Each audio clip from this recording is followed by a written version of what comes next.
Hello, this is Chloe Belinkett, and I will be doing a presentation on the best-selling cards within the Pokemon set Surging Sparks. Oh, sorry, I don't know why that's popping up. Um, So when choosing my top 10, I paid most of my attention to sales volume, and market price changes, trying to strike a balance between these three. In my eyes, the best-selling cards are those that are selling a lot at a relatively high price, considering the card's history and the type of card it is.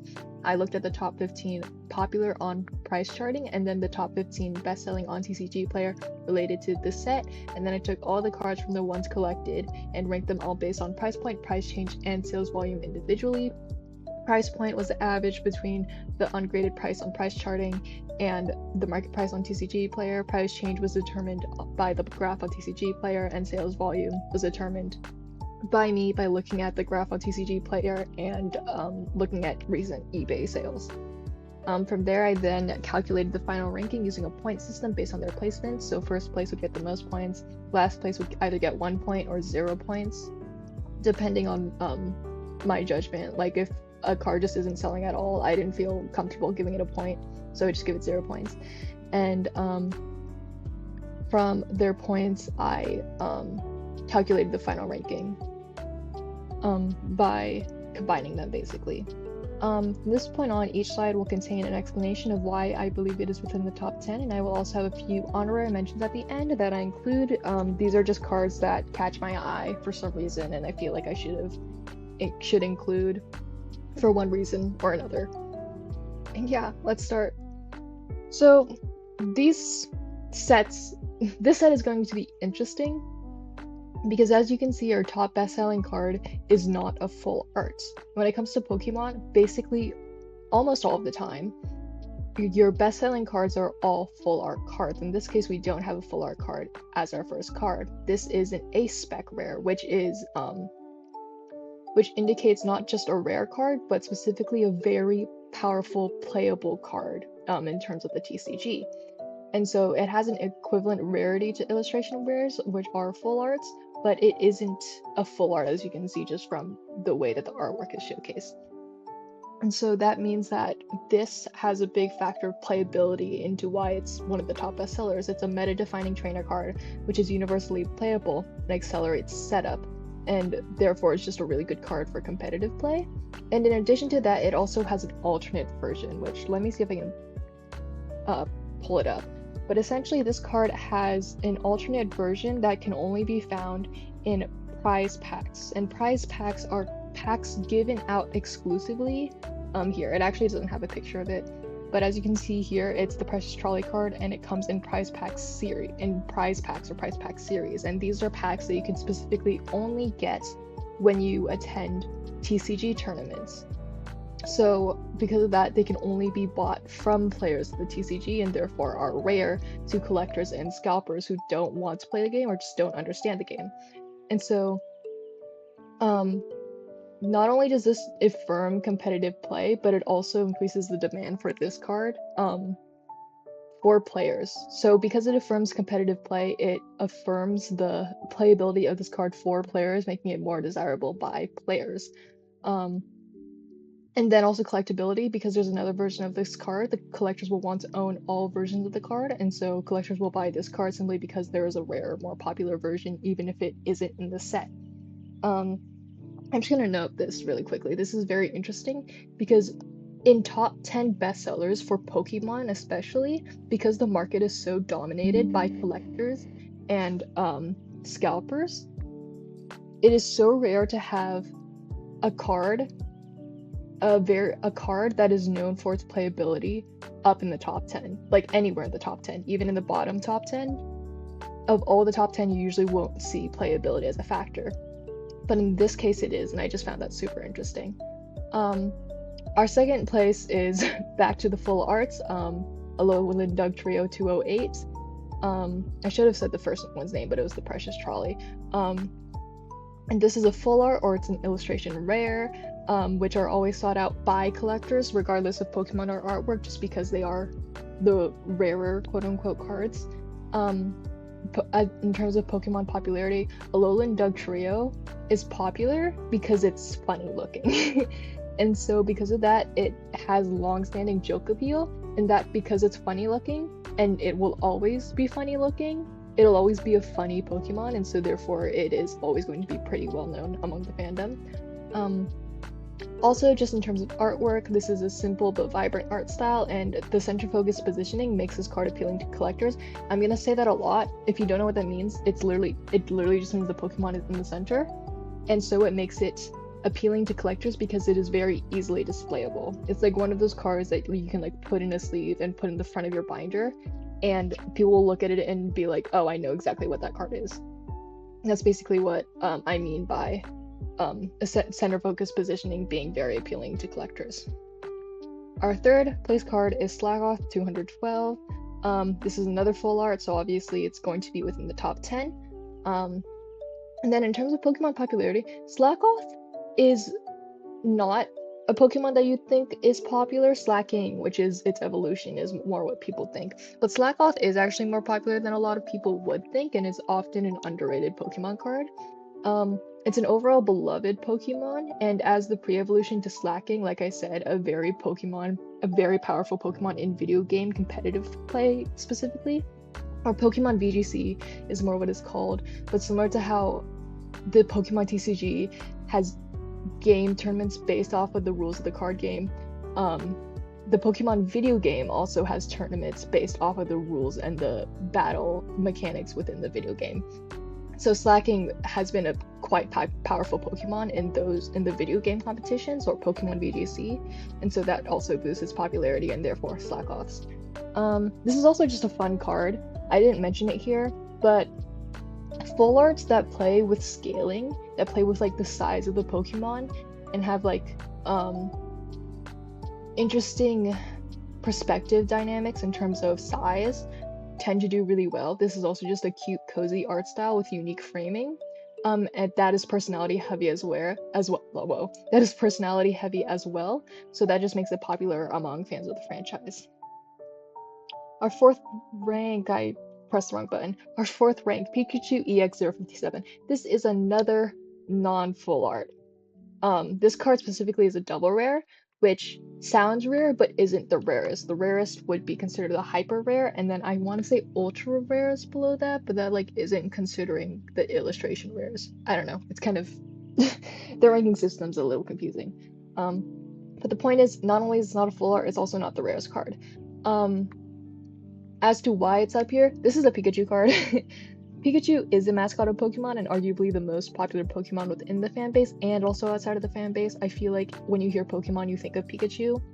And so because of that, Pikachu cards are basically guaranteed bestsellers, similar to how for One Piece, Luffy cards are guaranteed bestsellers. This card also has an alternate prize packs version that let me see if I can find. Which, like I said before, that means that it can only be found, or it can only be this card can only be found in packs given out at game tournaments. And so it is more rare. And so it carries that factor that Precious Trolley also had. Collectors will also want to own, like I said, all versions of this card. This especially because this is Searching Sparks. Searching Sparks, as the name suggests, is a very Pikachu focused set in that a lot of the chase cards are Pikachu cards. And so because not only does this have another rare version in a different set, within the set itself there are a lot of versions of Pikachu cards, and so that also ups the collectability. And yeah. Another non-full art that has a prize pack alternative, this one also speaks a lot to playability. Latios is a legendary Pokemon, and because of that, it is heavily lore relevant, and it is heavily relevant to the narrative, both in the anime and in the video games, and so it is popular among fans. This card has an alternate version found in prize packs, which can only be obtained by participating and or winning tournaments, which also affirms competitive playability, making that also a factor. Collectability, with the collectors wanting to own all versions of this card. I actually don't know if this is correct. I might have accidentally written that down, but let's figure it out really quickly. I want to say this is more of a common card. No, it is a double rare. This is also a double rare card, which usually isn't often in the top bestsellers. In this case, all of these cards that we saw that aren't full arts are within my top 5 bestsellers. So that's just interesting to look at. And now we're back to full arts. So this is Skarmory 209. This is an illustration rare or full art, so sought after by collectors. So it's in the top 10. Pokemon popularity. Skarmory is a Gen 2 Pokemon, and Pokemon fans, the popular Pokemon are carried heavily by nostalgia appeal. So Skarmory also has a lot of that nostalgia appeal and is therefore popular within the fan base, especially among older fans. And Skarmory also just overall has an awesome design, as you can tell from the card we have here. And then it's also expressed in that artwork, and the detail in this artwork and the positioning stance and attention to detail in the design of Skarmory is top tier, making this card very appealing to collectors and fans. And like I said before, it is also a very displayable card with that center focus shot of the Pokemon and being able to like very easily tell who the Pokemon is, and with the type of artwork it has, this is just a very high quality card, and therefore it's sought after by collectors and quite popular. This is another card that's kind of carried by artwork. This is another full art. This is Ceruledge 197. Ceruledge is also a popular Pokemon, but this one isn't carried by nostalgia appeal. Ceruledge is a modern fan favorite, as in it didn't come, I think, in Scarlet and Violet, but its popularity rose after Scarlet and Violet due to its appealing design and competitive play presence, both in the trading card game and in VGC, so in the video game competitions as well. This is another one with a unique art style, which, although quite different to the Skarmory one, is still very appealing to collectors. It's unique, it plays with colors and shapes very well, it almost looks painted on. And so it's just overall very, very appealing to collectors and fans. This is also a center-focused positioning of the Pokemon, which makes it a displayable card for collectors, which makes it sought after by them. This is number 9. This is our full art trainer card. You're gonna see, if you watch my slides before, you know you usually see at least one full art trainer card in my top 10. And this is it. This is Leishia's Appeal 246. This card specifically is a special illustration rare, which is a rarer full art, if that makes sense. But they are highly sought after by collectors because they're basically rarer than illustration rares and tend to be of higher quality, but they still like qualify as a full art, you know? So a big reason why trainer cards tend to be in the top 10 is because of something called the full art trainer effect, which basically just says that for some reason full art trainer cards perform very well and are among the best sellers of their sets consistently. Fans just really like them for some reason. They're just very collectible. And then character popularity, I'm gonna change that. But Leisha is a character from Pokemon Omega Ruby and Alpha Sapphire, which are the video games, and therefore carries a lot of appeal for fans of the video games. She also I don't want to say recently appeared in the anime, because technically the Ash generation of the Pokemon anime is over. But in like the last season, the last season or iteration of the Ash Pokemon anime, she appeared, and so that brought her back into relevance a little bit. And yeah, and then our 10th place, Alolan Executor EX242. So this card is another special illustration rare, which, like I said, is highly sought after by collectors, and so they tend to be up here. Pokemon popularity, Executor is another Pokemon similar to the Alolan Dugtrio. They're both Alolan also. That has a lot of popularity because it's funny looking, and so it has that long-standing appeal that Dugtrio also has. And then another collectability thing, similar to how Pikachu has a lot of alternate versions within this set, this Alolan Executor also has a bunch of different cards within the set. So while this is the most expensive card within the set, that's not true. While this is the most expensive card within the Alolan Executor cards of the set, collectors will still buy it so that they can have all the cards. So basically what that means is collectors want all the Executor cards, so they will have this card just so that they can have all the Executor cards, if that makes sense. But yeah, that's it for our top 10, and now we can move on to our honorary mentions, which are the Pikachu cards I was talking about earlier. This is Pikachu EX238 and EX247. These are technically, I think, the chase cards of the set, or these are usually what are labeled the chase cards of the set, specifically Pikachu EX238, as you can kind of tell from the artwork. But as the name suggests, this set is quite Pikachu focused, and its main chase card is Pikachu EX238, which is a special illustration rare.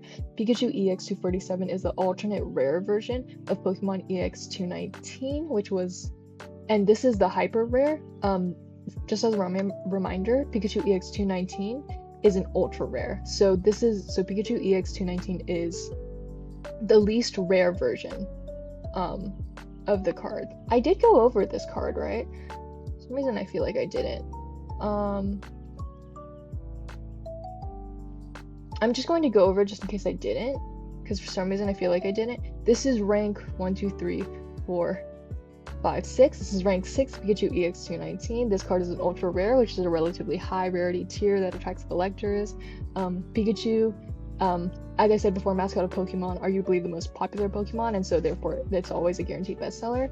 And then while this is not the chase Pikachu card of the set, it is an alternative version of the chase cards and therefore not as rare and also cheaper, which makes it more affordable and therefore attracts more buyers. And then collectors will buy this card simply to have all Pikachu cards. Okay, super quick review. But now back to our honorary mentions. Both have high price points, as in they're, like I said before, they're rarer versions of the cards we just went through, and because of that, they are more expensive, and that also negatively impacts their sales volume, which kept them from entering the bestsellers. I think compared to all the cards I looked at, which was, I want to say, around 20. It's less than 20, but it's around 20. I think these were the worst sellers just because of how rare they are and therefore also how expensive they are. But yeah, that's it for this set. The main thing I paid attention to was just the presence of a card being all the way up here, mainly because of its playability. There's also that rarity with the A-spec rare thing, with an equivalent rarity basically to illustration rares, but the fact that a lot of the reason why it's up here is carried by playability, which is rarely ever seen with Pokemon cards, was super interesting to me. And yeah, that is it for this presentation on searching sparks.